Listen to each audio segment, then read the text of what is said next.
जन्म और मृत्यु तो भगवान के हाथों में है, लेकिन आज के माता पिता चाहते हैं कि उनके बच्चे बच्ची का जन्म किसी खास दिन पर ही हो और इस विशेष दिन के लिए पूरी प्लानिंग होती है। और ये खास प्लानिंग होती है बस इसलिए कि वे अपने बच्चों या बच्चियों का जन्मदिन उत्सव की तरह मनाएं। हालांकि इस उत्सव में एक दिन खलल डालता है। यह दिन होता है लीप ईयर का, पूरे 366 दिन का। और इसमें एक अतिरिक्त दिन होता है 29 फरवरी का। यानी जो बच्चे 29 फरवरी को जन्म लेते हैं वे 4 साल में एक बार ही अपना जन्मदिन मना पाते हैं। रांची सदर अस्पताल में इसी 29 फरवरी को कई बच्चों ने जन्म लिया, लेकिन परिजनों को खुशी है कि कोई बात नहीं, 4 साल में एक बार ही सही जबरदस्त तरीके से अपने बच्चे का जन्मदिन मनाएंगे। एक चीज़ है, ये तो खुशी की बात है। एक मैंने कहा बोलेंगे 4 साल जो आता है एक स्पेशल चीज़ आता है। ऐसे तो ऐसे दिन हमेशा आते रहता है, जाते रहता है तारीख, लेकिन जो 4 साल के बाद जो आएगा लीप ईयर का ये है डे है, तो इसमें क्या बोलेंगे बहुत ही अच्छा है। और ख़ास तौर से मैंने एक संजोग भी सोचिए, ऐसे तो हो ही रहा है, लेकिन ये संजोग है कि खास मौका स्पेशल डे जिसमें, इसलिए हम लोग सब खुश हैं कि स्पेशल के दिन में मेरी बच्ची आज आई है। इसमें बहुत खुशी की बात है। हम लोग के लिए स्पेशल डे है। हम लोग को डिले करवाना नहीं, हम लोग को जो ये डेट हुआ है ना, इससे हम लोग को बहुत खुश हुआ कि हाँ, कि उसमें हम लोग को कोई दिक्कत नहीं कि 4 साल के बाद इसका बर्थडे आएगा, उससे हम लोग को खुशी मिल रहा है। 29 फरवरी को जन्म लेने वाले बच्चे जिंदगी की पिच पर एक एक रन नहीं लेते, बल्कि सीधा चौका ही लगाते हैं। लिहाजा खुशी भी 4 गुनी ही होगी।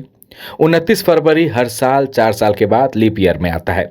ये साल भी ग्रेगोरियन कैलेंडर का लीप ईयर का है। सदर अस्पताल में 29 फरवरी को 9 बच्चे सिजेरियन से हुए तो 12 बच्चों का जन्म नॉर्मल डिलीवरी से हुआ। हालांकि जिन बच्चों का जन्म इस साल 29 फरवरी को हुआ, उनके परिजन या तो 28 फरवरी या फिर 1 मार्च को अपने बच्चों का जन्मदिन मनाएंगे। हम तो बहुत खुश हैं।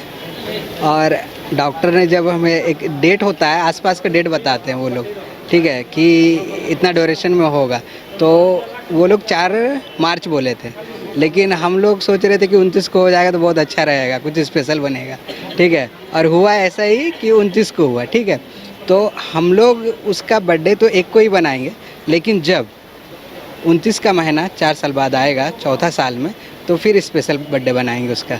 अभी लेबर रूम में जैसे मेरी जानकारी के अनुसार अभी तक तो ऐसा नहीं हुआ। आज 29 तारीख है, लेकिन जिनका मतलब जेन्युइन केस, जिनको सच में सिजेरियन का ज़रूरत था, बस उन्हीं लोगों का ऑपरेशन हुआ है। आज 9 सिजेरियन हो चुके हैं और नॉर्मल डिलीवरी 12 हुई हैं। नॉर्मल डिलीवरी तो जैसे देखा जाए तो वो रुकने वाली चीज़ नहीं है। ये हम नहीं कर सकते हैं कि मेरे बच्चे का जन्म 29 तारीख को ही हो, ऐसा नहीं होता है नॉर्मल डिलीवरी में। नॉर्मल डिलीवरी का कोई टाइम टेबल नहीं होता है, उसको तो हम लोग रोक नहीं सकते, वो नेचुरल है। लेकिन सिजेरियन में भी सिजेरियन इतने केसेस यहाँ मेरे पास आते हैं लेबर रूम में कि जो डॉक्टर्स ड्यूटी में रहते हैं, जिनको सच में सिजेरियन की ज़रूरत है, उनको लोग प्रायोरिटी देते हैं, उनको पहले करते हैं। और ऐसा केस आया नहीं अभी तक कि मुझे 29 तारीख को ही सिजेरियन चाहिए। हालांकि देश दुनिया में कई हस्तियां हैं जिनका जन्म 29 फरवरी को हुआ। इसमें भारत के पूर्व प्रधानमंत्री मोरारजी देसाई, ऑस्ट्रेलिया के राजनेता सर जेम्स विल्सन, खेल जगत की मशहूर हस्ती हेनरी रिचर्ड, ईसाई धर्मगुरु पोप पॉल III आदि शामिल हैं। इसलिए 29 फरवरी का ये दिन खास है और इस दिन जन्म लेने वाले बच्चे भी बेहद खास। रांची से संवाददाता नीरज के साथ bureau report, news bye scope.